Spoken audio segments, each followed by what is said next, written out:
The elevator doors had barely closed when Vivian Hale heard her own laughter mocked behind her back. The words, "Still the fat girl from accounting class," echoing louder than the Marble Ballroom string quartet ever could. 10 years had passed since Roosevelt High School had let her go, and somehow the first face she saw walking into the Windsor Grand's reunion ballroom belonged to Camille Reyes. Emerald silk, diamonds catching the chandelier light at an angle that looked rehearsed, the kind of entrance built for an audience rather than a homecoming. Camille hadn't changed at all. She still knew exactly how to make a room feel smaller for everyone standing near her, and she still knew exactly which words would land the hardest. "Oh my God. Vivi," she said, pressing a manicured hand to her chest in mock delight. "You came. I didn't think you'd fit through the door." The laughter that followed rippled outward fast, the kind that traveled through a crowd like static electricity, catching on every table before Vivian could even finish crossing the threshold. Heat climbed up her neck, familiar and humiliating, the old instinct to shrink rising in her chest before she could stop it. She had spent a decade rebuilding herself out from under exactly this feeling, promotion by promotion, spreadsheet by spreadsheet, learning to trust her own judgment even when nobody in the room agreed with her. She wasn't going to let one woman in green silk unravel a decade of work in 30 seconds. "Camille," Vivian said, voice even, "congratulations are in order, I hear. Married well, I take it." Something flickered behind Camille's eyes before it vanished. She recovered fast, looping her arm through the elbow of a tall, silver-haired man in an expensive suit.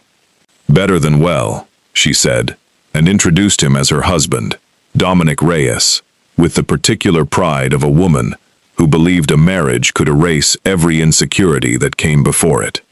Vivian didn't recognize the name. She had no reason to. Her days were spent buried in spreadsheets and shell company filings, not in the kind of circles where a name like Reyes carried weight heavier than gold. She smiled politely, said something forgettable, and turned toward the bar, desperate for 5 quiet minutes, where nobody looked at her like a joke that had wandered in from the wrong decade. What she didn't notice was the man standing near the far windows, one hand in his pocket, watching the entire exchange with a stillness that missed nothing. Adrian Costas hadn't wanted to come tonight. High school belonged to a version of his life he barely remembered. 4 years spent already half buried in his family's business, learning early which men could be trusted and which couldn't, a lesson that had cost him more than any classroom ever had. He'd come only because Dominic Reyes had RSVP'd, and wherever Dominic went, Adrian's people needed eyes. What he hadn't expected was a woman in a burgundy dress holding her ground against Camille Reyes, with a calm nobody else in that ballroom seemed to possess. He watched her order a drink she never touched. He watched her spine stay straight, even as 3 more women drifted past with pitying half-smiles, the kind reserved for people already written off. He watched her laugh once, sharp and unguarded, at something the bartender said, and found himself unable to look away for reasons he didn't examine too closely. "You're staring," Marcus said, appearing at his shoulder with a whiskey he hadn't ordered, following his gaze toward the bar. "At the accountant. You know her? Vivian Hale, forensic accounting, used to work for Bramwell Holdings before they let her go." Marcus's voice dropped. Word is Bramwell quietly moved most of its accounts to a firm connected to Reyes, only months after she left. Adrian's jaw tightened, the first real interest he'd shown all night. That same firm handled Reyes's shell companies overseas, a detail he'd been chasing for months without a name to attach to it. Adrian said nothing for a long moment, recalculating the entire evening. The woman in burgundy was no longer a stranger, being mocked at a reunion, but a loose thread hanging off the edge of a conspiracy he'd spent 8 months trying to unravel, ever since money had started disappearing from his family's accounts and resurfacing, laundered clean, inside Dominic Reyes's empire. Across the room, Camille leaned close to her husband, her lips barely moving, her eyes cutting toward Vivian, with an expression that had nothing to do with old rivalries and everything to do with fear. Dominic's grip tightened at her waist, his face giving away nothing to anyone watching from a distance. Vivian was gathering her purse from the bar, deciding the night had already taken more from her than it deserved, when a low voice spoke from just behind her shoulder, close enough that she felt it before she heard it. "Ms. Hale," he said, and something in the stillness of his voice made the noise of the ballroom seem to fall away entirely. She turned, startled, and found herself looking up into the coldest, most deliberately controlled face she'd seen all night. "I don't believe we've met." "We haven't," he said, "but I think you should leave with me tonight. Not for the reasons you're imagining." His eyes flicked once toward the Reyes couple across the room, before returning to her, his voice going quiet, in a way that felt less like a warning, and more like a fact he wished weren't true. "Someone here wants you silenced, Ms. Hale. I intend to find out why, before they get the chance." Vivian stared at him for a long moment, waiting for the punchline that never came. His face gave her nothing, no smirk, no performance, just the terrible patience of a man used to being obeyed the first time he spoke. "I'm sorry," she said finally, "but I don't know you, and I'm definitely not leaving a party with a stranger, because he told me to." He said his full name the way other men recited a zip code, a fact so obvious it barely required stating. When her expression stayed blank instead of shifting into recognition, something almost like surprise crossed his face before he buried it. Most people in this city flinched at that name. She hadn't, and that alone seemed to interest him more than anything else she'd said all night. He told her, without raising his voice, that she was in more danger tonight than she understood. His eyes cut once toward Camille and Dominic, still deep in conversation with old classmates.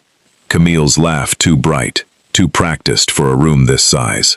He said she'd worked for Bramwell Holdings, and something in Vivian's stomach dropped at how casually he offered it, like a fact he'd owned for weeks. "How do you know that?" "I know you found something in their accounts 18 months ago, something that got you fired instead of thanked." His voice didn't rise, didn't soften, staying level in a way that somehow made it more unsettling. "I know Bramwell's accounts moved to a firm connected to the man standing 40 feet from us, and I know money that used to belong to my family has been disappearing into accounts that firm manages." She told him it wasn't possible, that she'd signed an NDA, that everything she'd found had been sealed away the day they let her go. He didn't argue. He only said that sealed didn't mean safe, that it meant buried, where the wrong people could still dig it up whenever it became convenient. Something in his expression shifted then, the coldness thinning just slightly, revealing something closer to restraint than indifference. He wasn't asking her to trust him. He was telling her what he knew, and leaving the rest to her. She should have walked away. Every instinct built over 29 years of being underestimated told her that men who spoke like they owned a room usually wanted something from the people standing in it, and rarely gave anything back in return. But a detail kept nagging at her, small and cold, sliding into place like a piece she'd been missing for a year and a half. The night before she was fired, someone had broken into her apartment. Nothing taken, nothing disturbed, except her laptop, moved 4 inches to the left on her desk. She'd told herself for months she was imagining it. "You weren't," he said, before she'd even finished the sentence out loud. "You don't know that." He told her he did, because he'd had someone watching her building that week. And the same thing had happened to 2 other analysts who'd started asking questions about Bramwell's transfers. A muscle shifted along his jaw, the closest thing to anger she'd see from him all night. One of those analysts was still missing, had been for 4 months. The noise of the ballroom seemed to fade around her, replaced by the sound of her own heartbeat. She asked if missing meant what she feared it meant, and he admitted he didn't know, that it was the honest answer, and he didn't lie to people he needed something from. What he needed, plainly, was everything she'd found in those accounts. Not tonight, not in this room, but soon, before whoever was watching her decided she'd become a loose end worth tying off. And if I say no, then you go home alone tonight to an apartment that isn't as safe as you think it is, and I hope I'm wrong about all of this. He held her gaze, steady, unblinking. I don't think I'm wrong. Across the room, Camille had noticed them talking.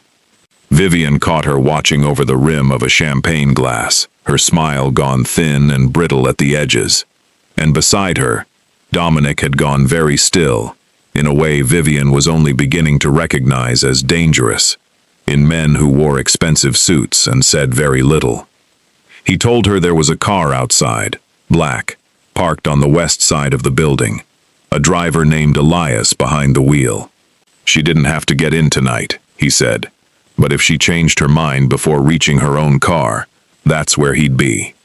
Then he walked away, without waiting for an answer, which irritated her more than she expected, the quiet assumption that she'd come around to his way of thinking eventually. She told herself she was staying exactly where she was, ordering a second drink she wouldn't finish, proving something to Camille Reyes and to the entire graduating class of Roosevelt High, that she didn't need saving by a stranger with a cold voice and an expensive coat. She lasted 11 minutes. It wasn't fear alone that finally moved her toward the exit. It was the memory of her laptop, 4 inches to the left. It was a colleague she hadn't thought about in months, missing for 4, a detail she'd never once learned until tonight. It was the particular stillness in Dominic Reyes when Adrian Costas had crossed the room toward her, like a man recalculating a plan that had suddenly become more complicated than he'd accounted for. The parking garage was quiet, her heels echoing off concrete as she crossed toward her sedan.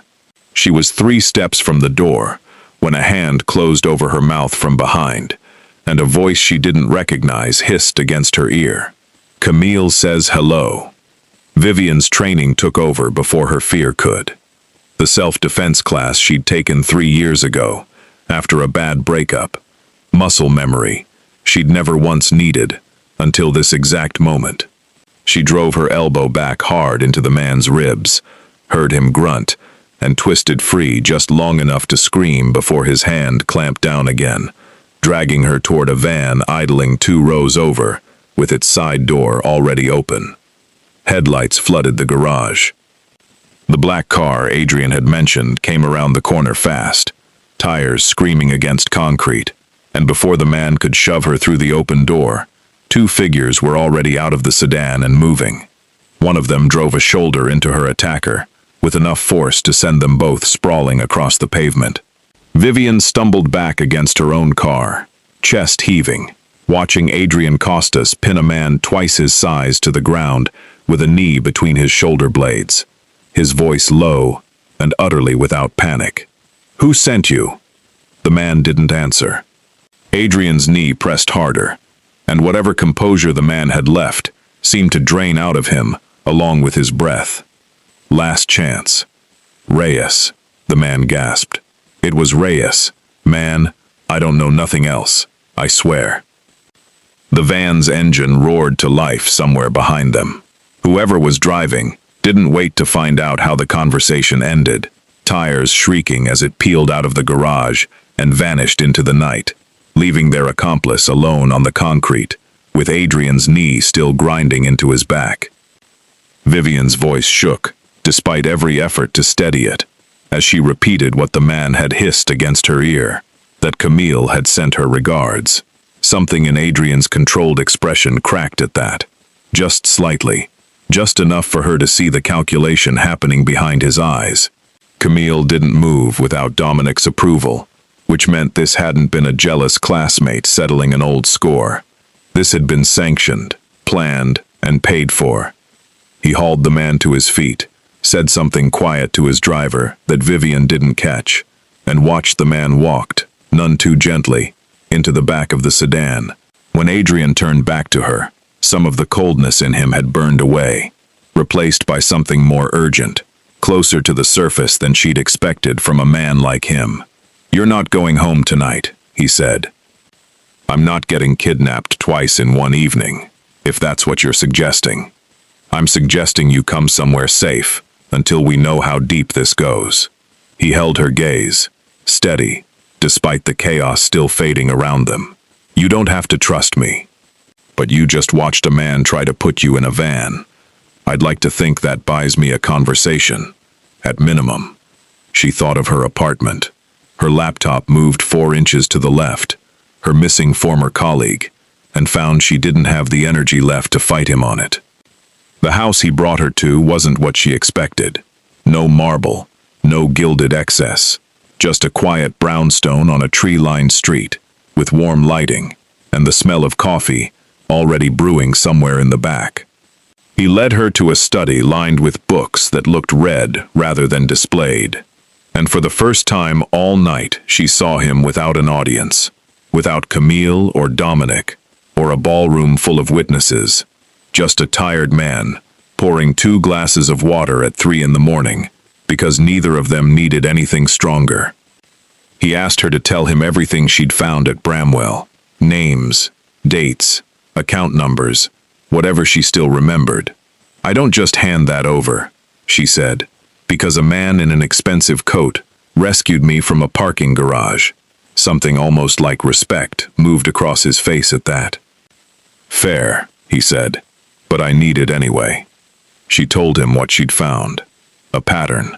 Money moving through 3 shell companies registered overseas, routed back through Bramwell's client accounts in amounts small enough to slide under federal reporting thresholds. Classic structuring. She'd flagged it to her supervisor, and 2 days later she'd been called into HR and told her position had been eliminated. No warning, no severance conversation, just a box for her desk items and an escort to the elevator. The shell companies themselves led nowhere on their own. Blind trusts she'd never had the subpoena power to unravel. Layers of nominee directors that dead-ended every time she pulled a thread. But one wire transfer hadn't fit the pattern at all. Larger, sloppier, like whoever authorized it had been in a hurry, and hadn't bothered disguising it the way the others had been disguised. It had gone out the same week her predecessor left the firm, suddenly, without notice, without so much as a farewell email to the rest of the department. "Your predecessor," Adrian said, going very still. She told him the name, a man called Frank Cortez, someone she'd never met, whose files she'd simply inherited when she started. Thick folders passed down without context, because nobody left at the company had bothered to explain who he'd been, or why he'd left so suddenly. Then she remembered something else. A detail she hadn't examined closely in over a year. A note in Cortez's own handwriting, tucked inside a folder she wasn't supposed to have access to at all. Just 3 words, written in a hurry.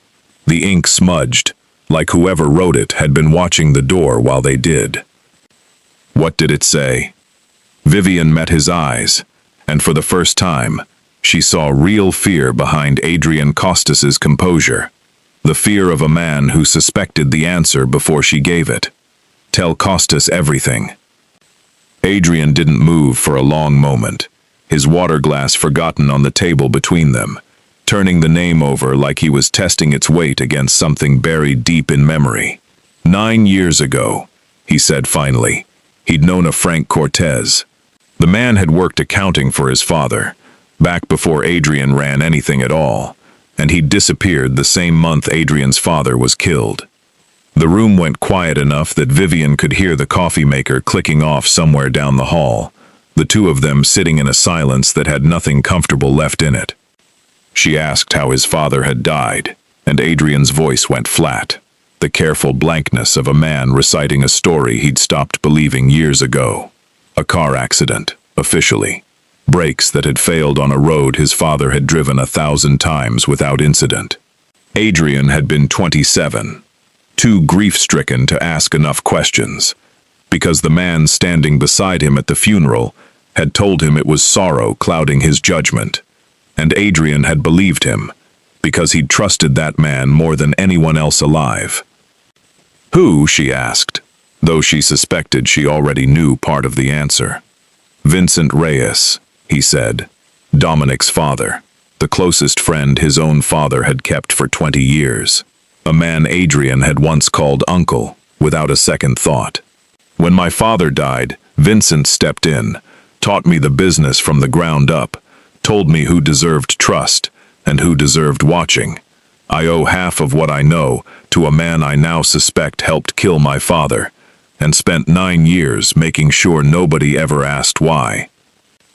Vivian felt something cold settle into her chest, the shape of the conspiracy widening far beyond a fired accountant and a cruel woman at a reunion.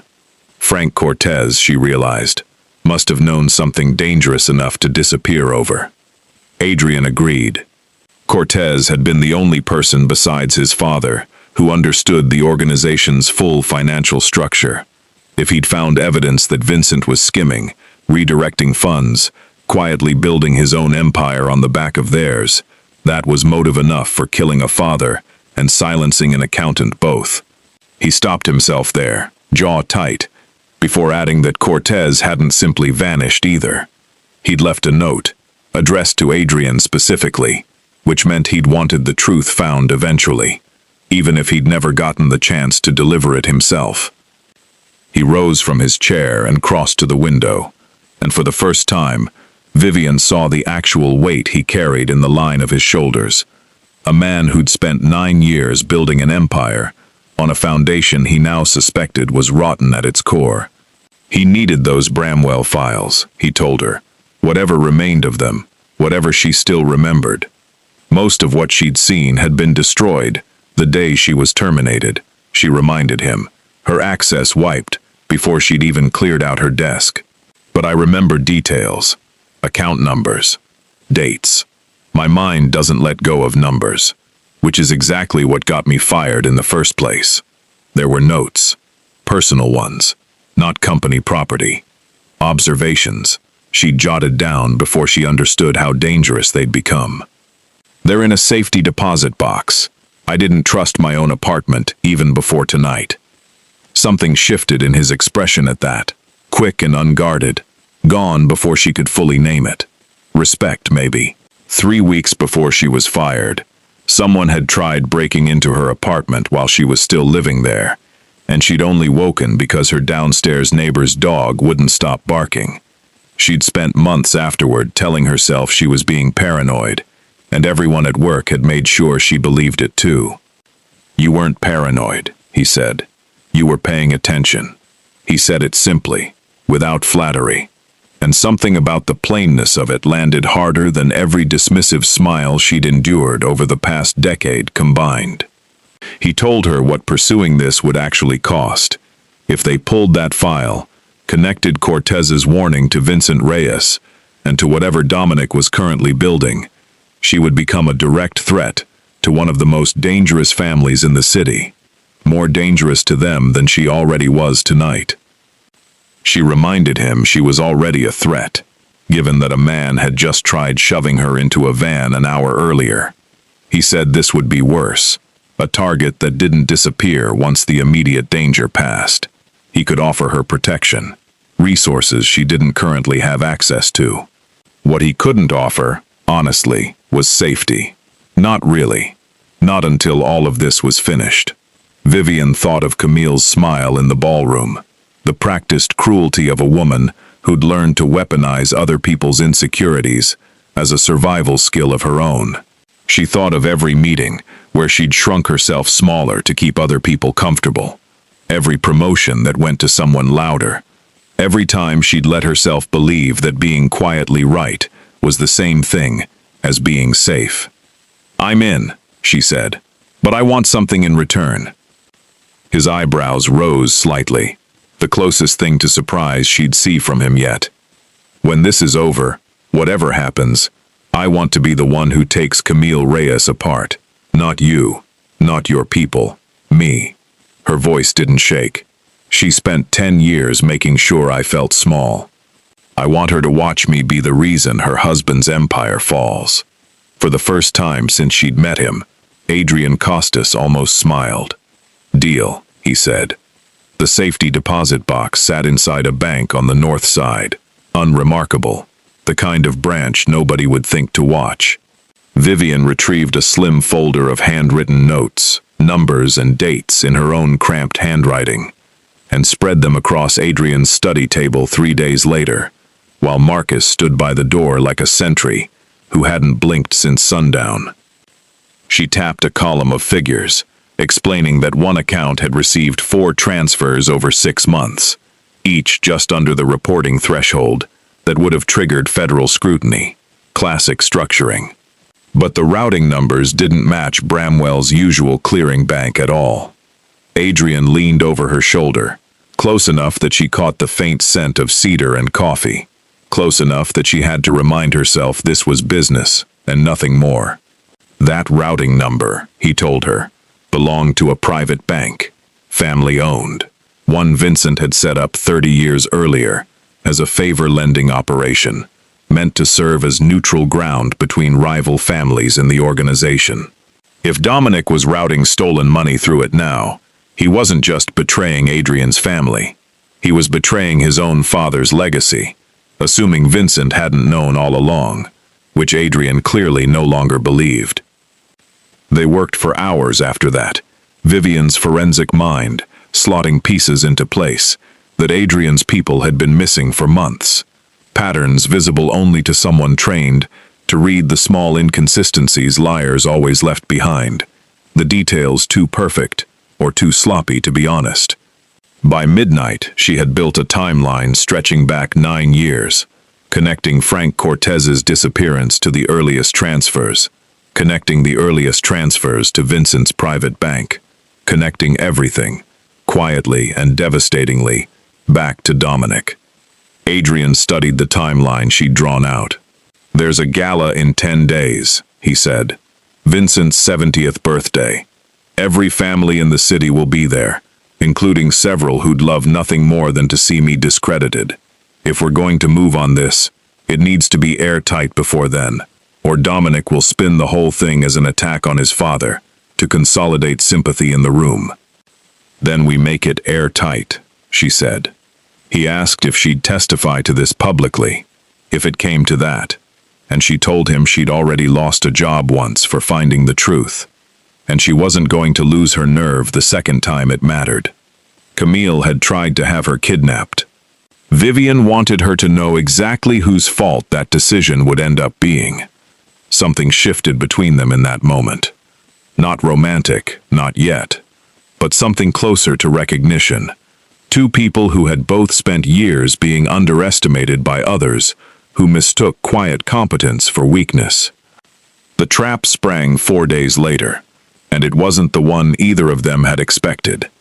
Vivian had returned to her apartment to collect clothes for what had quietly become an unspoken arrangement of staying at Adrian's brownstone, and found 2 federal agents waiting outside her door with a warrant already in hand. They told her they had reason to believe she'd been engaged in financial fraud connected to Bramwell Holdings, dating back to her employment there, and that she needed to come with them. She protested that it was insane, that she'd reported the fraud herself, that she'd been fired for reporting it. Their information, they said, suggested otherwise, and one agent produced a folder full of documents she'd never seen before, wire transfers bearing her own name and signature, forged so convincingly that even she felt a flicker of doubt at her own memory. The documents showed her authorizing the very transfers she claimed to have flagged. She told them the documents were fabricated. "I need to call someone. You'll have the chance to make calls at the station." She thought of Adrian immediately, of the promise he'd made about protection, and felt something cold and horrible settle over her as she was walked toward an unmarked car. If the evidence was convincing enough to fool federal agents, it would be convincing enough to make even Adrian doubt her, and doubt from him would hand Dominic exactly the excuse he needed to cut her loose before she ever reached the gala. 4 hours passed before she was allowed her one phone call, sitting in a cold interview room, with her wrists still faintly marked from cuffs she hadn't needed, but had been given anyway. She dialed Adrian's number with hands that wouldn't quite stop shaking. He picked up on the first ring. "They're saying I authorized the transfers," she said, her voice cracking despite every effort to keep it steady. "They have documents with my signature on them, forged so well, I almost believed it myself." "I don't believe it," he said. "Immediate. Absolute. No hesitation in it at all. Someone leaked evidence to federal investigators, timed specifically to remove you before the gala. That's not random. That's Dominic, making sure you can't testify against Vincent." She told him they weren't going to simply let her go because he said so, and he agreed, but reminded her he had people who could make a convincing case that those signatures didn't match hers at all, and a friend inside that building already discovering a chain of custody problem with the evidence file. His voice dropped into something quieter, almost private, reminding her he'd promised protection, and meant it, and that an arrest wasn't the same thing as abandonment. She didn't cry, not exactly, but something in her chest finally loosened. They'd taken her notes, she told him, the originals, everything she'd built the timeline from. "Then it's a good thing," he said, "that I photographed every page before you left my study this morning." It took 6 hours and a phone call from a federal judge whose campaign Adrian's family had quietly funded for 2 decades before Vivian was released. No charges filed, the forged signatures unraveling under forensic handwriting analysis that revealed inconsistencies a real signature never would have shown. But 6 hours had been more than enough time for the story to leak, enough time for someone inside that federal building to make sure the arrest reached the local news well before word of her release ever did. By the time she walked out of the building, her name was already trending through the city's financial circles. Disgraced accountant, attached to it, like a brand that wouldn't wash off no matter how false the charges eventually turned out to be.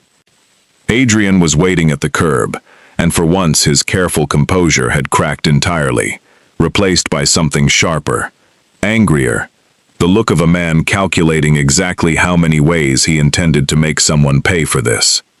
"They planted a story with 3 different outlets before your release order even cleared," he said, opening the car door for her. "Someone wanted your name poisoned, regardless of whether the charges stuck. Camille." Her voice came out flat, exhausted. "This has her fingerprints on it. Public humiliation is her love language." He agreed it wasn't only her, though. He'd had someone review the leaked documents, and the forged signatures had been good enough that whoever created them needed access to her actual handwriting samples, employment files, HR records, the kind of access that didn't come from some outside hacker working alone. She wondered aloud if someone inside Bramwell was still feeding information out, and he said that was exactly what he suspected, that whoever forged those signatures had touched files that should have been sealed the day her termination went through, which meant someone at her old company had been quietly working with Dominic long after she'd left the building for good, feeding him whatever scraps of her old life he needed to build a case out of nothing. They rode in silence for a while after that, the city sliding past the windows in a blur of streetlights, and Vivian found herself watching his profile, the tension in his jaw, the way his hands stayed carefully controlled on his knees, even though every line of his body suggested he wanted to put a fist through something solid. "You were scared," she said quietly. It wasn't a question. His eyes flicked to hers, something guarded moving behind them. "I don't get scared, Miss Hale." "Vivian," she corrected, surprising herself with how much she wanted to hear him say it. "And you were. When I called you from that interview room, your voice did something it hasn't done since we met." He didn't deny it this time, which felt like its own kind of confession. He'd lost people to this family before, he admitted. His father, Frank Cortez, if what her files suggested turned out to be true. He didn't intend to lose anyone else, because he'd underestimated exactly how far Dominic was willing to go. Something in the way he said it, quiet and unguarded, made her chest ache in a way that had nothing to do with fear, and everything to do with the slow, dangerous realization that she'd started caring what happened to this cold, careful man, beyond the money and the conspiracy and the promise of revenge against Camille that had brought them together in the first place, back on a night that already felt like it belonged to someone else's life. They arrived back at the brownstone to find Marcus waiting at the door, his expression grim enough that Vivian's stomach dropped before he'd even said a word. "We have a problem," he said. "Frank Cortez isn't dead." The room went very still, the kind of silence that made the ticking of the hallway clock suddenly audible. "Explain," Adrian said, his voice gone dangerously quiet. Marcus held up a tablet, an image frozen on the screen, grainy but unmistakable. An older man in a nondescript coat stood across the street from the federal building during Vivian's hearing, watching the entrance with an intensity that suggested he hadn't been there by accident. "Aged 9 years, Marcus said, but the facial structure matched. Cortez was alive and had been the entire time. Vivian stared at the image, her mind racing through everything she'd built, the timeline she'd constructed assuming Cortez had vanished or been killed the same month Adrian's father died. If he was alive, and had been alive this whole time, why show himself now, of all days, in the one place guaranteed to draw attention? Adrian answered slowly, the pieces reassembling themselves in his expression with visible dread. Someone had needed Cortez to witness exactly what happened to anyone who tried exposing the truth about Vincent Reyes. This hadn't been a coincidence. It had been a message, meaning Cortez was either working for Dominic now, willingly or not, or he'd been hiding for 9 years, and something today had drawn him out despite the obvious risk. Marcus's expression darkened further as he added the last piece. He'd traced the camera feed backward, trying to find where Cortez had come from before crossing the street, and what he'd found made his voice drop. He walked out of a building that houses one of Vincent Reyes's shell companies, Marcus said, the same one that received the wire transfer the week Cortez originally disappeared. Adrian was quiet for a long moment, and Vivian watched something in him rearrange itself entirely. 9 years of grief, recalculating around a single, devastating possibility. Cortez wasn't a victim, he said finally, voice barely above a whisper. He never was. Frank Cortez didn't disappear because Vincent silenced him. He disappeared because Vincent recruited him. That didn't fit, Vivian argued, pulling out her notes despite the ache behind her eyes, from 6 hours in an interview room. The note he left, the one in my file. Tell Costas everything. Why would a man working for Vincent leave a warning meant for you? Unless it wasn't a warning. Adrian's voice had gone cold in a new way, a way that frightened her more than his usual composure ever had. Unless it was bait, something planted specifically to be found eventually, time to lead me exactly where Vincent wanted me to go. To distrust the wrong person, Vivian said slowly, the shape of it forming in her mind even as she resisted it.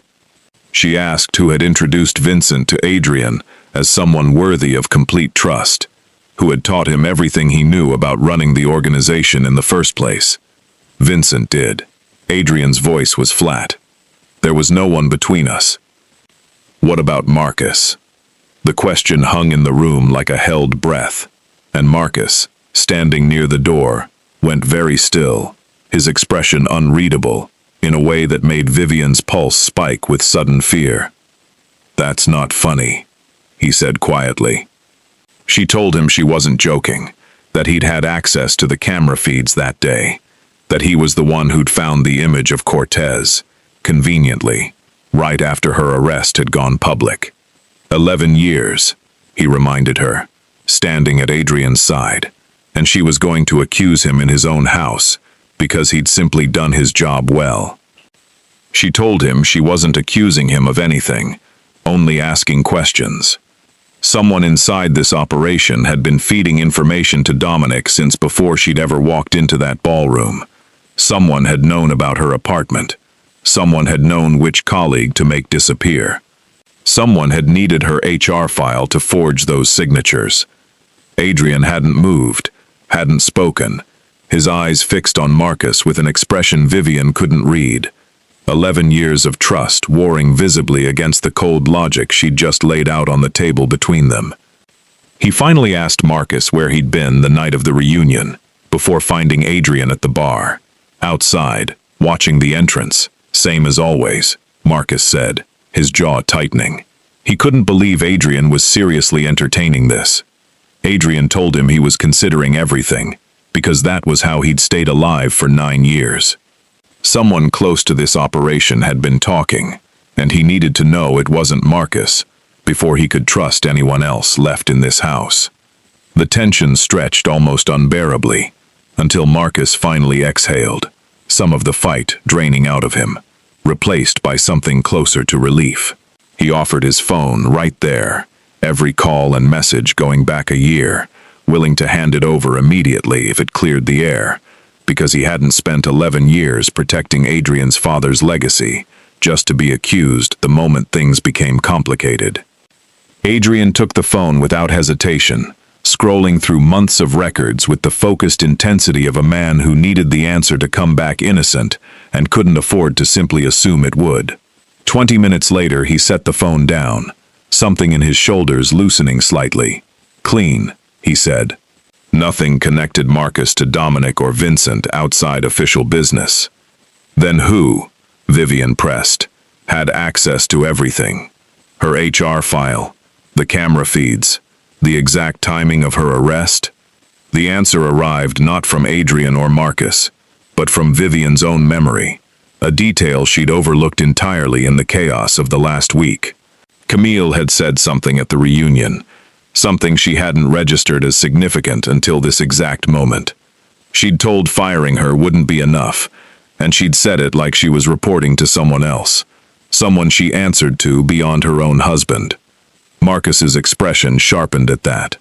Camille's maiden family wasn't only connected to Reyes by marriage. Her own mother had worked as an executive assistant at Bramwell Holdings for 15 years, retiring with full access to HR systems that likely hadn't been revoked even after she'd left. The pieces slid into place with sickening clarity.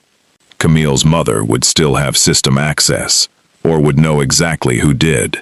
She could have pulled Vivian's HR file, her handwriting samples, everything needed to forge those signatures from the start. Adrian's voice went dangerously quiet as the full shape of it settled over him. Camille wasn't simply Dominic's wife carrying out his orders. She'd been an active architect in this from the beginning, using her mother's access to feed Dominic everything he needed to destroy Vivian specifically. Not because Vincent had ordered it, but because Camille had wanted her gone, long before any of this became about money or empires at all. Vivian felt something cold settle into place, a decade-old cruelty revealing itself as something far more calculated and personal than she'd ever imagined it could be. "This was never just about Bramwell for her," she said quietly. "This is about me. It's always been about me." "Why?" Adrian asked. "Would Camille Reyes dedicate this much effort to destroying a woman she hasn't seen in 10 years, over a high school insult?" Vivian's mind raced backward, past the reunion, past graduation, searching for the thread that connected a decade-old cruelty to a conspiracy spanning millions of dollars and multiple murders. Then she found it, a memory she'd buried so deep she'd almost convinced herself it hadn't mattered at all. "Senior year," she said slowly. "There was a boy, David Reyes." Marcus went still. David Reyes was Dominic's younger brother. She hadn't known that then, she admitted. Hadn't known any of this then. David and she had been friends, real friends, before any of the popularity politics mattered to either of them. Camille had wanted him first.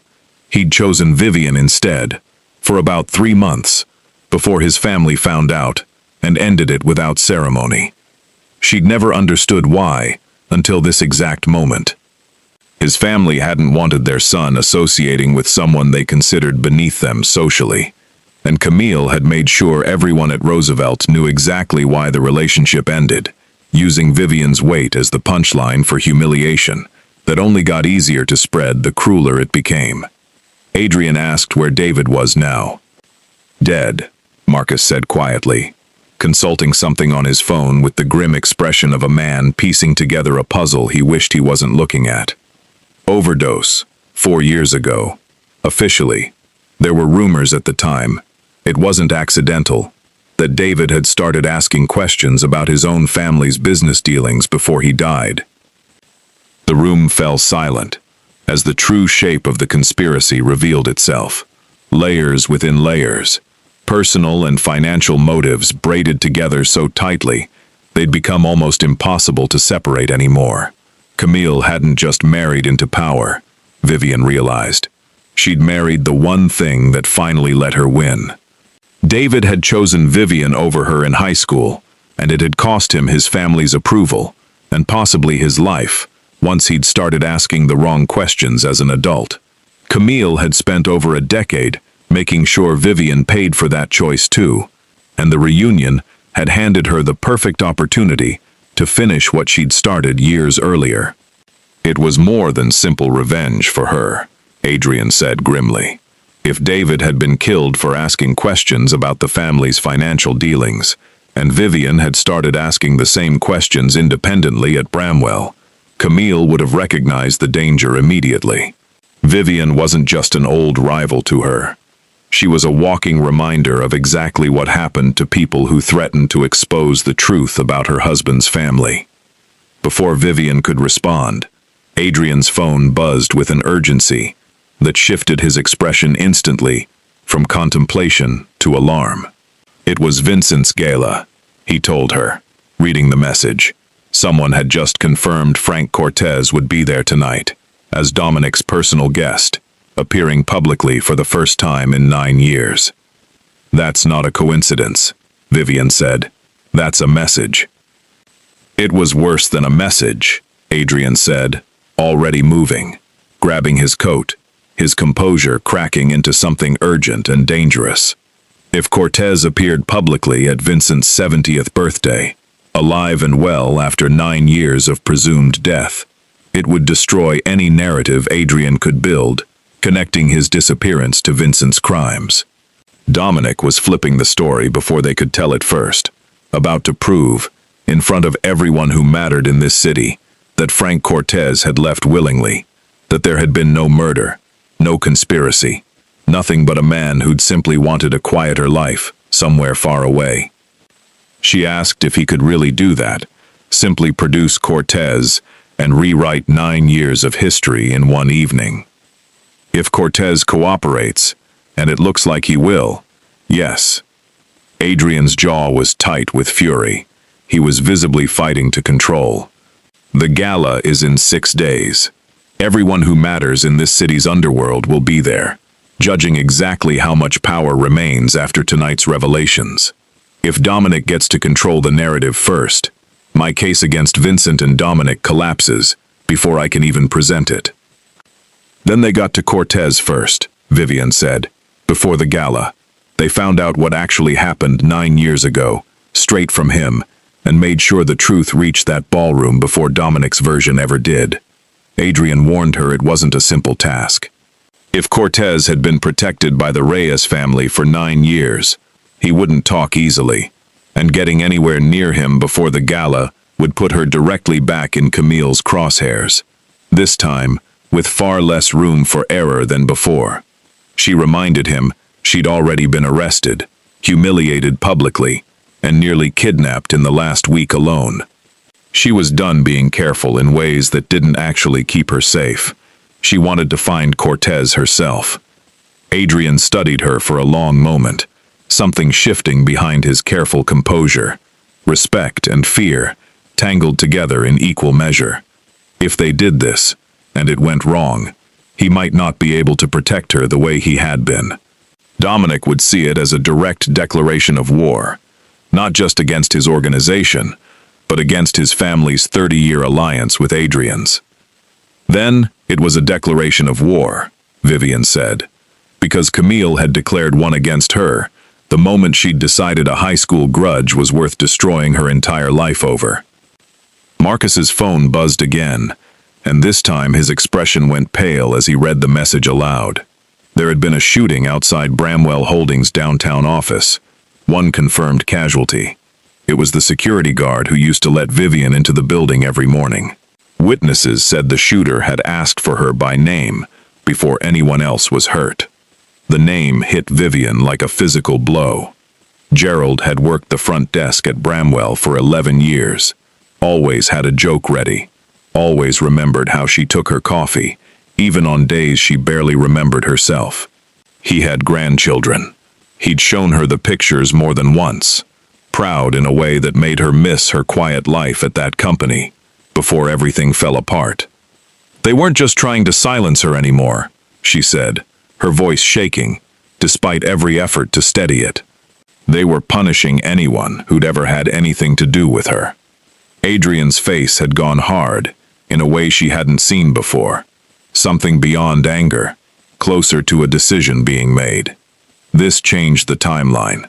They didn't have 6 days anymore.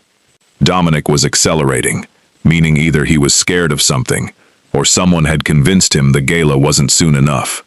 Marcus said it quietly, almost to himself. This had Camille's fingerprints on it. Dominic was calculated, methodical. This was rage. This was someone who wanted Vivian broken, not simply silenced. Adrian turned to her, and for the first time, the careful distance he'd maintained between protector and protected seemed to collapse entirely.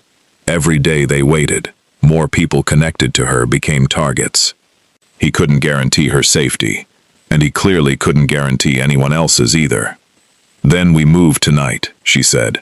"Find Cortez before the gala, get the truth, and end this before Camille decides to go after someone else I care about." They found Frank Cortez 3 hours later, in a modest house on the outskirts of the city, clearly chosen for its anonymity. And when Adrian's men brought him in, he looked nothing like the confident financial mind Vivian had imagined from his handwriting 9 years earlier. He looked exhausted, hollowed out, a man who'd been running from something for nearly a decade, and had finally, exhaustedly, stopped moving. He recognized her before anyone said a word, told her he'd been watching her case for months, that he'd wanted to warn her properly, but couldn't risk exposing himself. Adrian pressed him to talk now, tell them what had happened 9 years ago, all of it, no more waiting. Cortez's hands shook as he began, describing how Vincent hadn't killed Adrian's father directly, but had known the brakes were tampered with, and let it happen anyway, because Adrian's father had discovered Vincent was skimming from the organization's shared accounts for years, building a private fortune, meant to fund Dominic's takeover of both families' territories.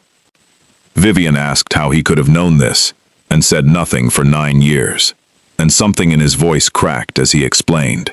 He'd tried to say something, which was why he'd left the note in her file, hoping someday she'd find it and connect the pieces, because he hadn't had the courage to come forward himself.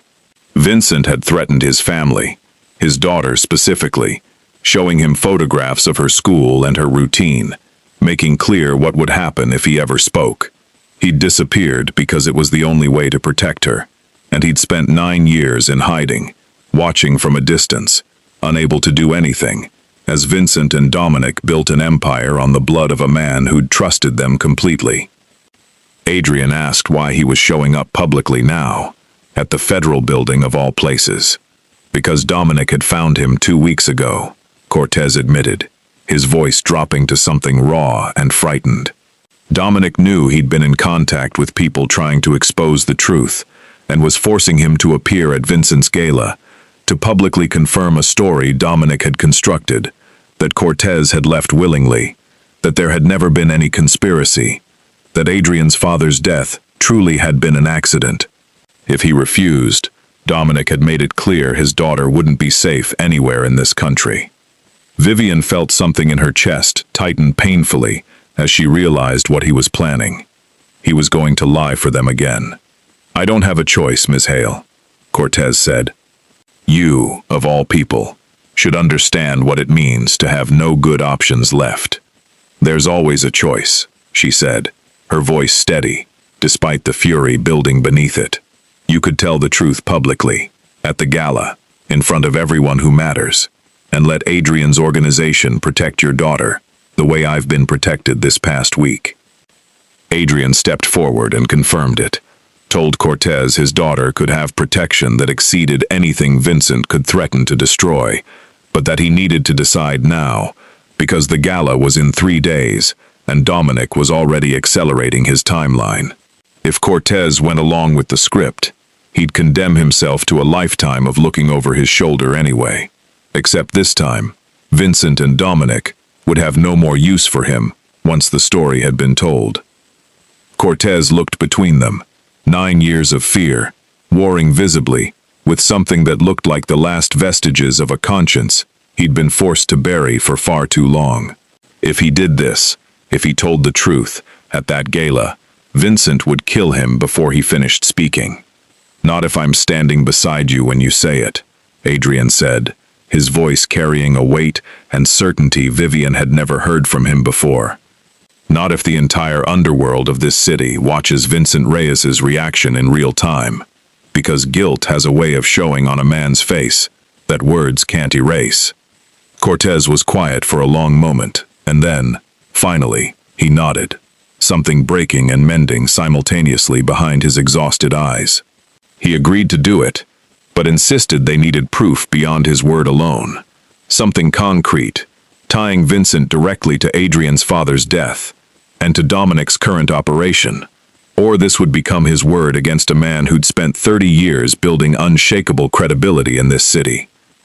Vivian was already reaching for her bag, pulling out the notes she'd rebuilt from memory after the originals had been confiscated. There had been one transaction in her timeline that never fit the pattern of the others. Cleaner, more direct, routed straight through Vincent's private bank without the usual layering. She'd always assumed it was an error. It wasn't an error, Cortez said, leaning forward with sudden urgency. That's the transfer that paid for the brake job on your father's car, Adrian. I know, because I was the one who processed it, 3 days before he died, and I've spent 9 years wishing I'd understood what it meant before it was too late to stop it. The Windsor Grand Ballroom looked exactly as it had 10 years ago, at Vivian's reunion, chandeliers throwing gold light across 300 guests in silk and diamonds, except she wasn't standing at the edge of the room hoping nobody noticed her. She walked through the center of it, beside Adrian Costas, wearing deep burgundy again, deliberately, and every eye that turned toward her now carried something other than pity. Vincent Reyes stood at the head table, 70 years old, and still radiating the authority that had commanded rooms for 3 decades, Dominic at his right hand, Camille beside her husband, in a gown that likely cost more than Vivian's old annual salary. When Adrian approached with Frank Cortez at his side, Vincent's careful smile faltered for just a fraction of a second, quick enough that only someone watching closely would have caught it. I brought the truth, Adrian said, his voice carrying clearly across the ballroom as the string quartet fell silent. I think it's time everyone here heard it. Cortez's voice shook at first, 9 years of silence breaking apart in front of the audience he'd spent a decade avoiding. But as he detailed the skimmed accounts, the tampered breaks, the threats against his daughter, his voice steadied, the truth finally finding its footing. Vivian watched Vincent's composed mask crack piece by piece, watched 300 witnesses register exactly what kind of man had been commanding their respect for 30 years. Camille tried to shut it down, her voice too loud, too quick. A man missing for 9 years, suddenly telling stories to save himself? That proves nothing.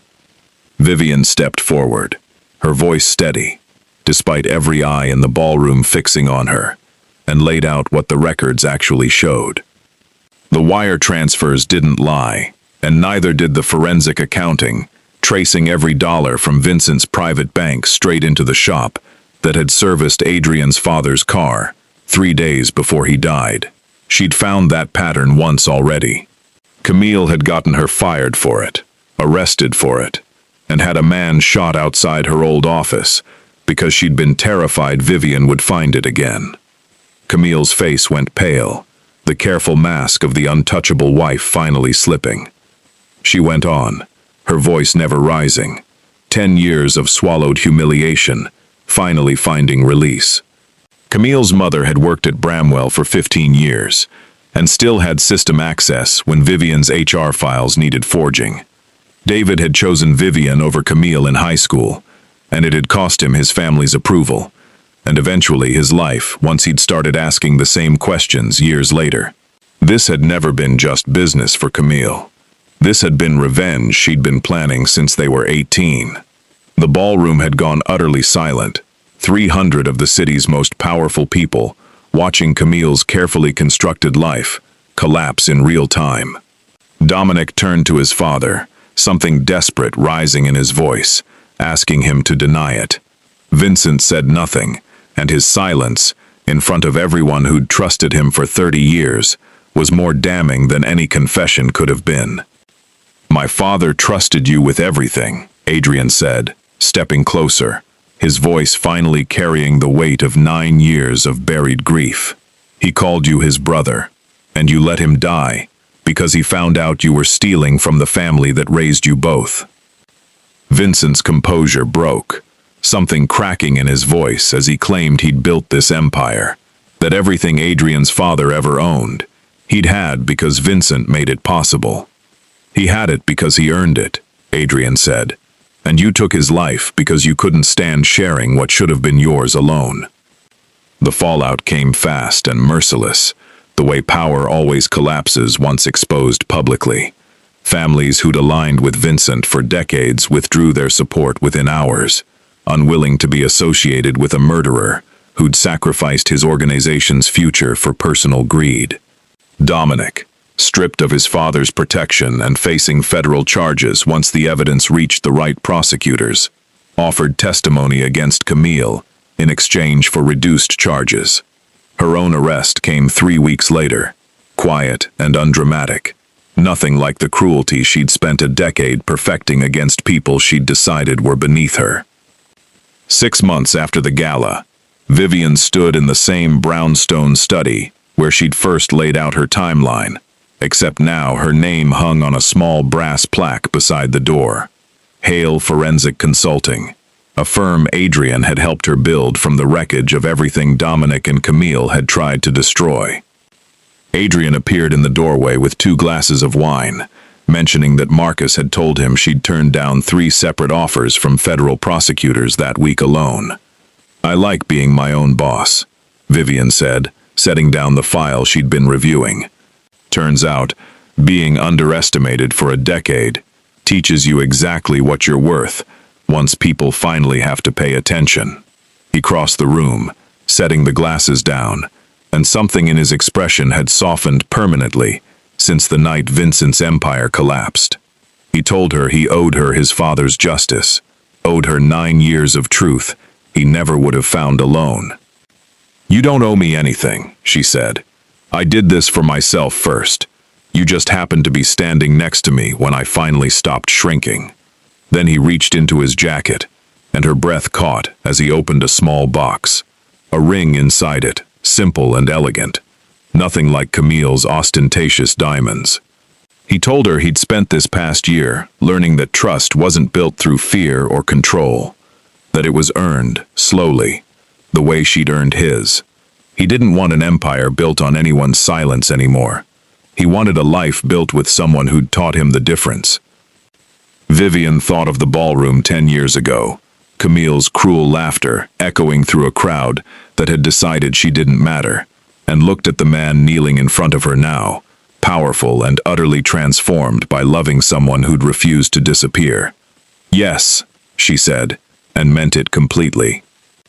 Outside the brownstone window, the city moved on exactly as it always had, indifferent to empires that rose and fell, except now the woman once mocked for existing in the wrong size in the wrong room had proven, beyond doubt, that love hadn't made Adrian Costas weaker. It had made him, finally, entirely his own man.